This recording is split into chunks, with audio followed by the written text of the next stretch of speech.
क्या 2024 लोकसभा चुनाव के पहले पीएम मोदी ले सकते हैं राजनीतिक संन्यास? भारतीय राजनीति में मची उथल पुथल पर राजनीतिक पंडितों को अंदेशा है कि मोदी के नेतृत्व में नहीं होगा लोकसभा 2024 का आम चुनाव। बिगड़ते हालात पर भाजपा को कमजोर होता देखकर मोदी ले सकते हैं राजनीति से संन्यास। आप सभी को सादर नमस्कार। मैं उमेश द्विवेदी आप सभी के समक्ष फिर हाजिर हूं एक नए वीडियो के साथ और एक नए मुद्दे के साथ, जिसमें हम आज के मौजूदा राजनीतिक हालातों पर राजनीतिक पंडितों द्वारा की जा रही भविष्यवाणी पर चर्चा करेंगे। इसके पहले आप सभी से निवेदन है कि आप हमारे चैनल को सब्सक्राइब जरूर कर दें और बेल आइकन को भी दबा दें। इसके लिए हम आप सभी का शुक्रिया अदा करते हैं और हमारी टीम आप सभी के लिए आभार प्रकट करती है। मित्रों, आज बड़ा अजीबोगरीब लग रहा होगा जब हम आप सभी के समक्ष इस विषय पर चर्चा कर रहे हैं, जिसमें कहा जा रहा है कि मोदी के नेतृत्व में 2024 का लोकसभा चुनाव नहीं होगा। इसका कोई और कारण नहीं है, बल्कि मौजूदा राजनीतिक हालात कुछ इस प्रकार के हैं जो पीएम मोदी को इस विषय पर सोचने के लिए मजबूर कर रहे हैं। राजनीतिक पंडितों की अगर माने तो 2024 के लोकसभा चुनाव भाजपा के लिए इतने आसान नहीं हैं और यही कारण है कि मोदी आगामी लोकसभा चुनाव नहीं लड़ने का मन बना चुके हैं और अपने कार्यकाल का समय पूरा होते ही वह राजनीतिक संन्यास ले लेंगे। वर्तमान में वह इसी आधार पर कार्य भी कर रहे हैं। यह सुनकर मन में बहुत अजीबोगरीब ख्याल आने लगते हैं कि क्या वास्तव में यह संभव हो सकता है। लेकिन राजनीतिक पंडितों द्वारा ऐसा लगातार बताया जा रहा है। वर्तमान हालातों पर अगर चर्चा करें तो कई ऐसे राज्य हैं जहां पर भाजपा बहुत ही बुरी तरह से पिछड़ती नजर आ रही है और वहां पर विपक्षी दल मजबूत स्थिति में दिखाई दे रहे हैं। ऐसे में भाजपा उन राज्यों के लिए कोई खास करिश्मा भी नहीं करती दिख रही है, जिसके चलते बहुत बड़ा परिवर्तन होकर भाजपा के पक्ष में माहौल बन जाए। वर्ष 2014 के लोकसभा चुनाव में आम जनता ने नरेंद्र मोदी को भरपूर वोट किया था और 2019 के लोकसभा चुनाव में पीएम मोदी को उससे भी ज्यादा सपोर्ट व वोट मिला था। दोनों चुनाव अलग अलग स्थितियों में लड़े गए थे। पहला चुनाव गुजरात मॉडल के नाम पर, तो वहीं 2019 लोकसभा चुनाव के लिए पुलवामा हमला व उसके बाद सर्जिकल स्ट्राइक ने भाजपा के पक्ष में माहौल बना दिया था। आप सभी को याद होगा अभिनंदन का पाकिस्तान से वापस आना। उस घटना ने भाजपा के पक्ष में बहुत ही मजबूती के साथ माहौल बनाया था। दो चुनाव मोदी ने यूं ही खेल खेल में और दबाव बनाकर जीत लिए, जिसमें किसी भी विपक्षी ने मजबूती के साथ चुनाव लड़ने की हिम्मत भी नहीं जुटा पाई। लेकिन इस बार 2024 के लोकसभा चुनाव के लिए 26 मजबूत क्षेत्रीय दल कांग्रेस के साथ खड़े दिखाई दे रहे हैं, जिनकी समय समय पर मीटिंगें भी हो रही हैं और बैठकें भी संपन्न हो रही हैं। आखिर ऐसा क्यों लग रहा है कि मोदी संन्यास ले लेंगे? अगर आपने गौर किया हो तो आपने देखा होगा कि मोदी सरकार के पिछले कार्यकाल में बहुत बड़े बड़े फैसले हो गए थे और संसद में किसी ने उफ तक करने की हिम्मत ना दिखा पाई थी। लेकिन इस बार वर्तमान और इसके पिछले वाला जो संसद सत्र था वह बहुत ही हंगामेदार है। वर्तमान भी हंगामेदार, पिछला भी हंगामेदार रहा था और विपक्ष द्वारा लगातार संसद में कार्रवाई को ठप भी रखा जा रहा है और सत्ता पक्ष लगातार विपक्ष को भला बुरा कहने में जुटा है। लेकिन विपक्ष साम दाम दंड भेद करके संसद की कार्रवाई को रोकने में अपनी पूरी ऊर्जा को लगाए दे रहा है। इससे विपक्ष को भले ही कोई लाभ होता नजर नहीं आ रहा है, लेकिन वह मोदी नाम के भय को जरूर समाप्त करने में कामयाब होता दिख रहा है। और यही कारण है कि 26 दल एक साथ आकर मोदी को हराने के लिए संकल्प ले चुके हैं। यह स्थिति उत्पन्न कहां से हुई है?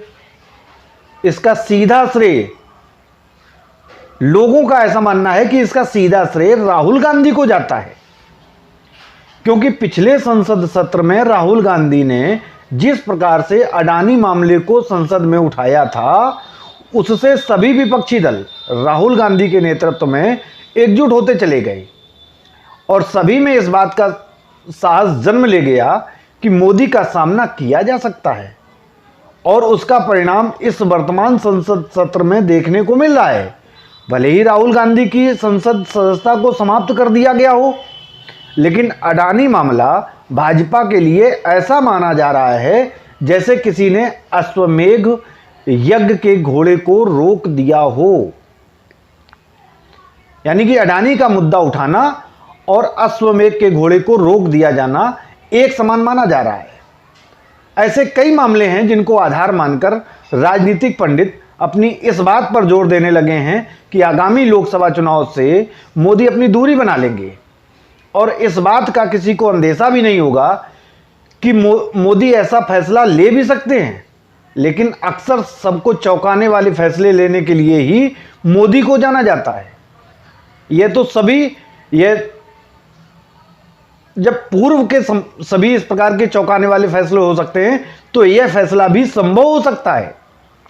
अगर बात करें राज्यवार चुनावी परिस्थितियों की कि आखिर ऐसा कारण क्यों माना जा रहा है, तो भाजपा को मजबूती देने वाले राज्य उत्तर प्रदेश, राजस्थान, मध्य प्रदेश, छत्तीसगढ़, उत्तराखंड, गुजरात और हरियाणा ही हैं, जहां पर लगभग भाजपा के पास पूरी की पूरी सीटें ही हैं।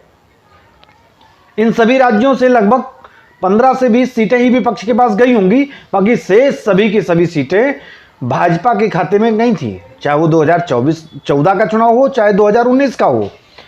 इन राज्यों में भी स्थिति बदलती नजर आ रही है, क्योंकि 10 वर्ष के शासन से कुछ ना कुछ तो नाराजगी आम जनता में है ही, और इस नाराजगी के चलते अगर कुछ भी नुकसान हुआ तो वह सीटें कम ही करेगा। इन राज्यों में भाजपा को कुछ भी बढ़ोतरी करने का अवसर नहीं दिख रहा है। जब कोई नुकसान नहीं होगा तो पूर्ववत ही सीटों की संख्या बनी रहेगी, क्योंकि आप पहले से ही पूरी की पूरी सीटें भाजपा के पक्ष में हैं। ऐसे में अन्य राज्यों से हो रहे नुकसान की भरपाई के लिए भाजपा के पास कोई विकल्प नहीं दिख रहा है। सारे दक्षिण कर्नाटक ने रोक दिया। भाजपा जिन राज्यों में पूर्ण रूप से पिछड़ती नजर आ रही है, आखिर कहां कहां नुकसान हो रहा है भाजपा का, उन राज्यों में प्रमुख रूप से बिहार, महाराष्ट्र, पश्चिम बंगाल, दिल्ली, कर्नाटक और हरियाणा है। हरियाणा दोनों में अभी पूर्व में पूरी सीटें, लेकिन वर्तमान में वहां कुछ माहौल परिवर्तन हुआ है, क्योंकि पहलवानों का मुद्दा आप सभी लोगों ने देखा होगा। इन सभी राज्यों से भाजपा को लगभग 150 सीटों का नुकसान होता नजर आ रहा है, जिसकी भरपाई के लिए मोदी को कोई विकल्प नजर नहीं आ रहा है। इन्हीं परिस्थितियों का आकलन करके राजनीतिक पंडित यह अंदाजा लगा रहे हैं कि मोदी आगामी लोकसभा चुनाव से दूरी बनाने के लिए ये संन्यास लेने की सोच रहे हैं, लेकिन उनका फैसला कोई जान नहीं सकता है और वह अचानक देश को एक दिन यह फैसला बताकर चौंकाने की स्थिति पैदा करेंगे। हालांकि ये सब अभी भविष्य के गर्त में है, कल्पना मात्र है। मोदी ने अभी तक जितने भी चुनाव लड़े और अपने नेतृत्व में चुनाव की अगुवाई की, वह सभी चुनाव मोदी के लिए अच्छे परिणाम देने वाले रहे। सब में मोदी विजयी हुए। 2024 लोकसभा चुनाव के लिए भी मोदी ने अपनी सर्वे एजेंसियों को एक्टिवेट कर दिया है, जो सभी राज्यों की जमीनी परिस्थितियों से मोदी को अवगत करवाएंगी। यदि परिस्थितियां अनुकूल बताई जाती हैं तो चुनावी मैदान में मोदी जी दिखाई पड़ेंगे, और वहीं परिस्थितियां यदि विपरीत बताई गई तो मोदी किसी भी दिन इस बात का ऐलान कर सकते हैं कि वह संन्यास ले रहे हैं, क्योंकि अपने शानदार और बेहद शानदार कैरियर पर जीवन के इस पड़ाव पर आकर मोदी जी कोई दाग नहीं लगवाना चाहेंगे, और इसीलिए मोदी जी विपरीत परिस्थितियों में चुनाव से दूरी बना लेंगे और संन्यास ले लेंगे। यही सब कारण बताकर राजनीतिक पंडित अपनी अपनी कल्पना में जीवित हैं। लेकिन यह सब मोदी जी को निर्णय करना है और चुनाव में आम जनता को निर्णय लेना है, वह किसको जिताएगी और किसको हराएगी। लेकिन हम तो उन सभी अनकही बातों को आप सभी तक लाने का प्रयास करेंगे जो जनता के बीच में नहीं हैं। हम लगातार उन सभी बातों को आपके बीच में आप सभी के समक्ष रखने का प्रयास करेंगे। और मित्रों, आपसे एक बात और कहनी है कि यहां तक अगर आए हो तो हमारे चैनल को भी सब्सक्राइब कर लीजिए और साथ में बेल आइकन को भी दबा दीजिएगा ताकि हमारा भी हौसला अफजाई होता रहे, हमारी टीम हौसले में अच्छे से अच्छे टॉपिक पर आप सभी के समक्ष वीडियो देने का प्रयास करती रहे। अब हमें इजाज़त दीजिए, हम फिर हाजिर होंगे एक नए मुद्दे के साथ, एक नए वीडियो के साथ। तब तक के लिए आप सभी को सादर अभिवादन के साथ नमस्कार करते हैं।